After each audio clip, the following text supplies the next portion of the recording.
The gentleman from Bedford, Mr. Putney. I rise for a point of personal privilege. Gentleman has the floor. Is the mic working? First of all, Mr. Speaker, it's not often that I'm speechless, but I hardly know what to say today. I feel like the mosquito at the nudist camp. There is so much territory to cover, you don't know where to start. And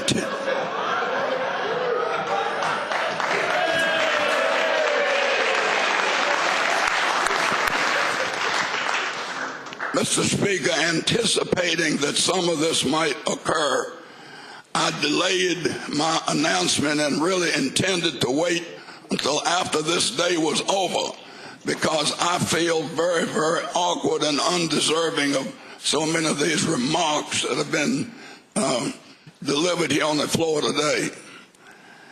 I've seen a few changes made in the few years that I've served, and I want to say to the fine gentleman from Charlottesville, I believe the number when I came were 95 of us on the Democrat side, and there were 5 Republicans.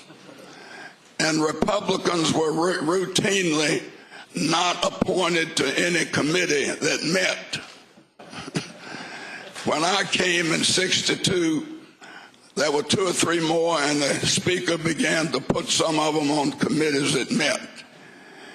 We had no office. We had no secretary.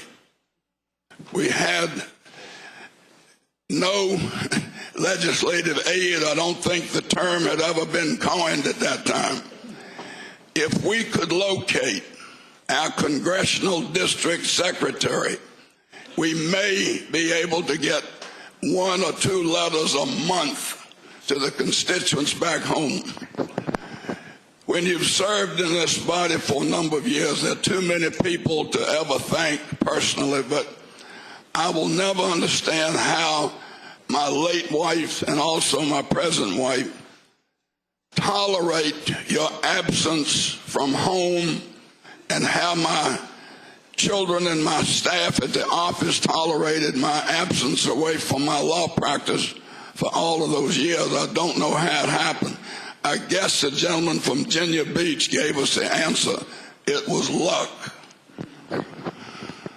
When you hear all of these things, Mr. Speaker, you have to think back, and I'm thinking back to the day that we had no mics on our desk. We also had a lot of evening or night sessions. Members would go to eat, and sometimes they would tend to come back with a little bit extra liquid courage in their system. And a number of you know, and you've heard this before, know Ray Garland, who was a delegate from Roanoke and then became a senator from Roanoke. He is now a constituent of mine a couple of miles up the road from where I live. He was a William Buckley of the legislature. He knew all of the 16-inch words in the dictionary and frequently used them. Ray came back. He loved wine. He came back to the floor on a night session and used just about every one of those words, and all of the rest of us were looking at each other wondering, what on God's earth is he saying? When he finally sat down, the distinguished floor leader took the aisle and asked the Speaker if the distinguished gentleman from Hillsville, Jerry Giesler, the chairman of the minority party, if he would please take the floor and interpret for the House what the gentleman from Roanoke had just said. Catfish Giesler almost never took the floor. Most all of us were smokers then. He was smoking. He grabbed a cigarette, put it out, and walks over to the aisle mic and said, Mr. Speaker, members of the House, it's abundantly clear to me that the gentleman from Roanoke is grossly inebriated by the exuberance of his own verbosity.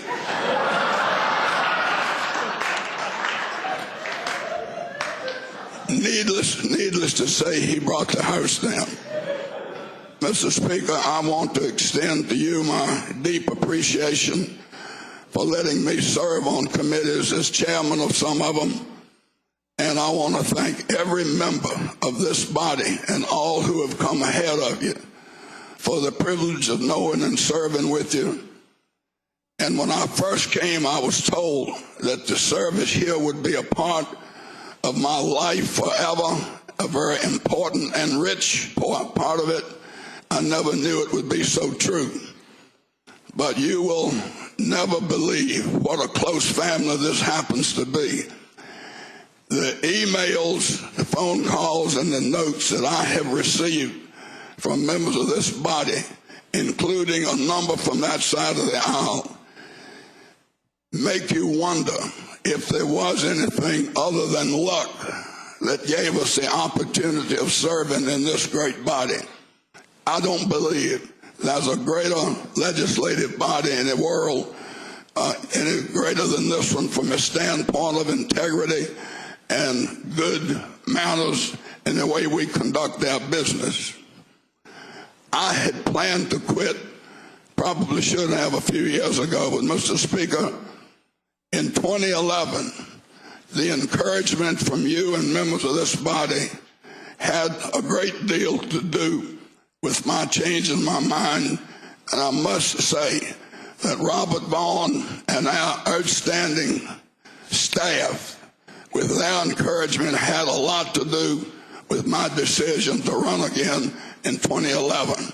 I want to thank them all. I want to thank those who've come before you.